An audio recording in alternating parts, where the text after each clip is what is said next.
This is Tim Albright with AVNation with an AVNation special, taking a look at Crestron and One Beyond. And with me to talk about that very thing is Sam Kennedy from Crestron. Welcome, sir. Great to be here. Sam, you and I got to hang out in Barcelona at ISE, talking about One Beyond. You guys got a couple really cool things here. But first, before we get started, we talked about this when the acquisition took place a couple of years ago. But remind us, what did Crestron see in One Beyond to initiate the acquisition, to bring them in-house? Yeah, we're really excited that One Beyond it became part of Crestron. It's almost 2 years ago now that we've had the acquisition. But unified communications is a really critical part of Crestron's overall business. And what One Beyond brought to Crestron is really two key parts. One is the physical cameras themselves, and another is a solution called AVX, which brings that multi-camera experience for really more for medium and large or very large spaces. And what was really excited about bringing One Beyond into the Crestron family is the things that were important to One Beyond were things that were important to Crestron.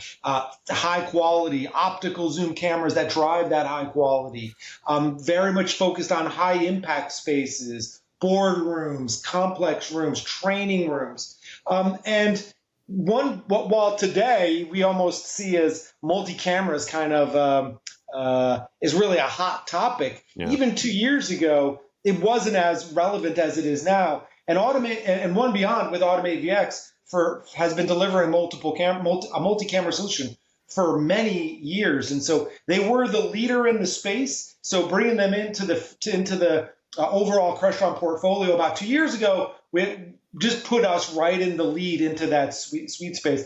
And having an optical zoom camera portfolio really aligns well with our overall strategy, and also aligns well with when we look at our portfolio of cameras. We have some really strong partnerships with Hudley and Jabra, who solve that smaller room space with digital zoom cameras. By bringing in some optical zoom cameras into our portfolio, we think that really extends and puts us at the forefront of unified communications. Okay, so help me out here, because you use the term optical zoom a couple of times, and I know enough to be dangerous here with this, Sam. So what is the difference between optical zoom and digital zoom, and why are you going down the optical zoom road?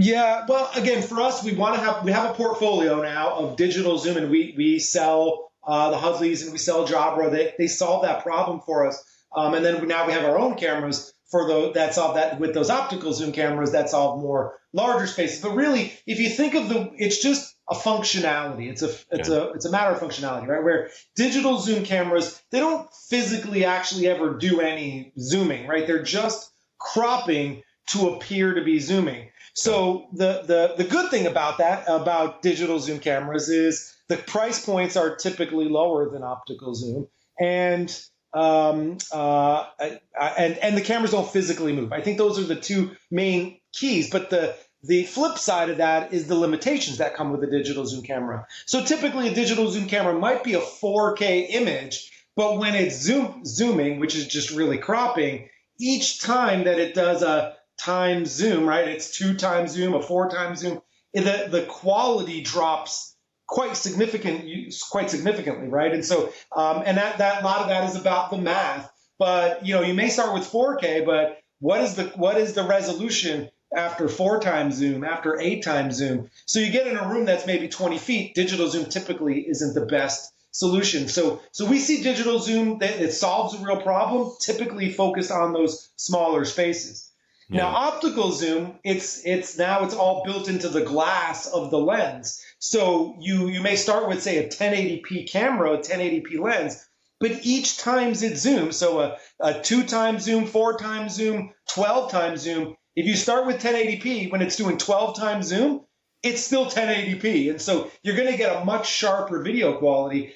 We have some cameras. One of those One Beyond cameras is a 20 times optical zoom. So you could be 50 feet away, or, what is that? Let's say, 20 meters, 15 meters away, and you're still going to maintain that 1080p video quality.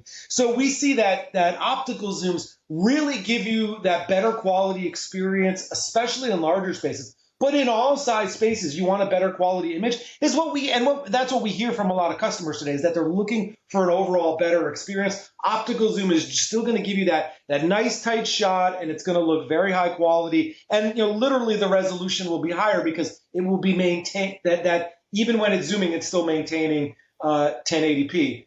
And because of that focus, or because with those cameras, no pun intended, with focus, but because of the quality that those cameras bring you, especially in larger spaces, that really fits Crestron's sweet spot a lot, right? We do such great job in those larger spaces. Having that portfolio of optical zoom really solves a major problem for us. Yeah, really quickly, because one of the things that, again, I know to be dangerous, but one of the things I do know about cameras is you've got an image sensor, right? And the thing in hearing you explain the difference between optical and digital reminds me of, the old broadcast style cameras that we used to have. It had an image sensor. That image sensor was, 20 years ago, it was 1080i, because I'm that old. But you're right, where the glass and the ability to physically zoom in that camera, it didn't take anything away from the image sensor that was in that camera. So it was still going to be 1080 regardless of what piece of glass you put on the front of that broadcast camera. Kind of like what I'm hearing you say about the One Beyond and the optical zoom is the image sensor is the same. So it's 1080 regardless of it's zoomed all the way out or it's zoomed all the way in. That's exactly right. And that's why you can maintain that high quality video no matter where you are in the room. And so that's why having a portfolio, right? Digital zoom still makes sense for certain size rooms. But as you start to go up in size and you want to maintain that high quality video, which is what the users are expecting, right? I think, what I saw with many organizations in the early days of COVID, it was throw a webcam in a conference room and call it a day, right? That was a bit of survival mode. But Absolutely. These days, end users are a lot more savvy, and they're looking for that much sharper video image. And so you just, you really can't compare optical. Like as soon as you hit 15 feet, 20 feet, it's almost unfair when you put them up against each other. And so optical zoom does cost a little bit more money, but you can really see, it's not drastically that different, but the quality of experience is so significant. And that's why we think, again, there's a time and place for digital zoom cameras. That's why we have it as part of our portfolio. But we think optical zooms really fits that medium, large, and definitely the extra large spaces. Well, you guys were showing off a number of scenarios and use cases at ISE with just different models of One Beyond cameras. When you're looking at that, and again, you and I got to chat for a little bit in Barcelona, what is the best case scenario for One Beyond cameras? We announced at ISE 4 new cameras. We have two just regular old pan-tilted zoom cameras, 2 intelligent cameras. Though I actually have one sitting here, just a little product placement there. It has a little camera here that does the intelligence. So what the pan-tilted zoom cameras, those are for any rooms where you want to manually pan-tilt and zoom, if anyone wants to do that today. Those are also tied to our Automate VX. But then we also have the one I just was holding. Those are called the I-12 and the I-20. Those have the AI built into the camera themselves. So they'll do group framing. They'll do tracking of a person. So really the best places for these cameras are any place, any medium size and on up, where you're looking for a very high quality video experience and you're looking for the intelligence of that AI, where it's going to do group framing or person tracking, any of those spaces where you have those types of use cases, or like I said, anywhere you're looking for a higher quality video experience, those are going to be really great fits for the new cameras. So 4 new cameras, the P12, P20, those are associated. The 12 is 12 times zoom, the 20 is 20 times zoom, and the same thing on the I. So it's an I, meaning standing for intelligence, I-12 or I-20.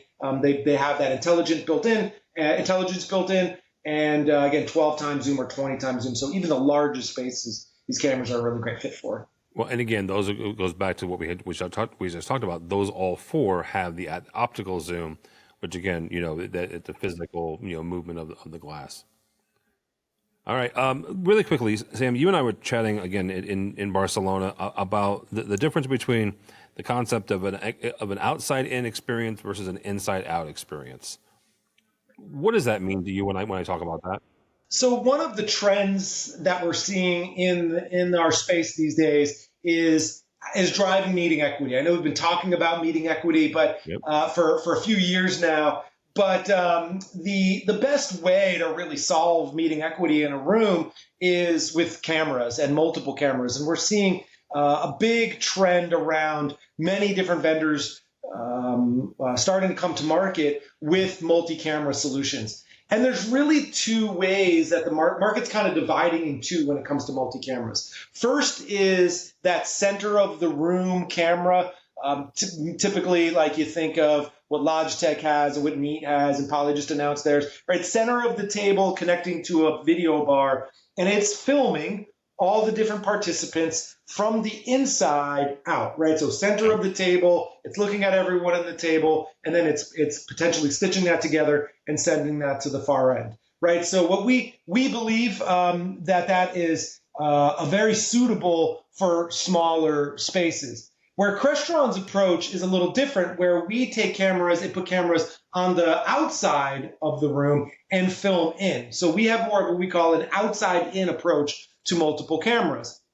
And so we think that an outside-in approach really fits better for medium and large type spaces, more complicated spaces, divisible spaces, spaces that aren't necessarily just a small conference room table. We think fits a lot better for that optical or that outside-in approach. Now, I talk to customers every day, all day, and we see customers deploying mixtures of these, right? Where they have certain size rooms, they'll put that inside out, center of the table camera, and then for those rooms that are a little bit more larger size, more focused on high impact spaces, classrooms, maybe more non-traditional, like I said, divisible rooms seems to be a very hot topic at the moment.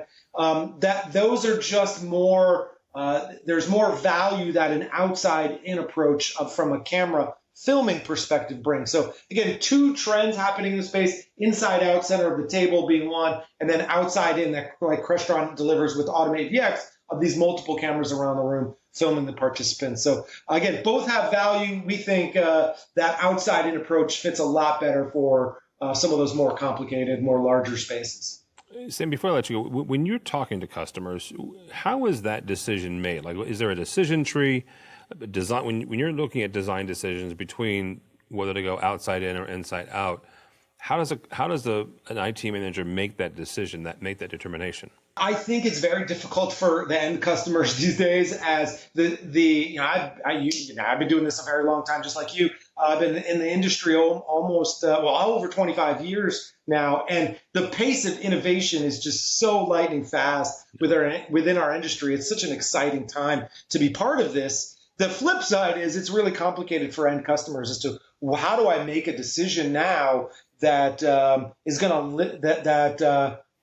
going to be outdated in a year or 2 years, right? I don't have the budget to replace my products and solutions every 6 months or every year. And so, I think customers are in a really tough spot. The good thing, though, is there's a lot of really great solutions out there for customers. And so, the best thing, my advice to the end customers is talk to your channel partners, talk to the different vendors, talk to the platform providers like Microsoft and Zoom, really understand what your use cases are, and that will help guide you with what the right solution is for your room, because there is not a one size fits all that fits for all organizations. It really comes down to, what are you trying to solve for your end users? What are you trying to solve for your application, in the applications of where you're putting these technologies, and then fit that with the right solution. And that's why I spend a lot of time talking to customers just about that exact topic, like what is the right solution? Does an inside-out approach work for you? And even though Crestron, at least today, doesn't make an inside-out solution, that doesn't mean that I'm going to say, oh man, that's don't do that, right? Fit what makes sense to you. I believe for the majority of spaces where I'm talking to customers and where Crestron, where our sweet spots are, is an outside-in fits the best. But if it's not, right, I'm going to tell them as a trusted advisor, like we always, of course, we would do the right thing and work with customers to fit what's the right solution for their application. So, I would just, there is, the industry is moving very, very fast. But your best bet is just to really talk to the people that are deploying these, talk to the vendors. You'll see a lot of transparency, because the more people use these tools, the more tools they need, right? And so it's all boats are rising right now in our industry because the capabilities that we're delivering as an industry are just it's moving very fast. We're solving really big problems, and end users they need these types of solutions. So I would encourage the end customers to talk to your partners, talk to the vendors, talk to the platform players, and we'll help you and guide you through what the right solution for you would be. All right, very good. Sam Kennedy from Crestron. Somebody wants to find out more about Crestron or One Beyond. Sam, how do they do that? Of course, Crestron.com, and you can come to any of our events. We have Infocom will be the next really significant one for us, but of course you can ping me on LinkedIn, but Crestron.com should be your first stop. All right, very good. Sam Kennedy from Crestron. For us, for AVNation, go by our website, AVNation.tv. That's AVNation.tv. Find this program and a host of others. All that and more at AVNation.tv. That's AVNation.tv. The network for the AV industry. What are you listening to? This This is AV. This is AV Nation. This is AV Nation.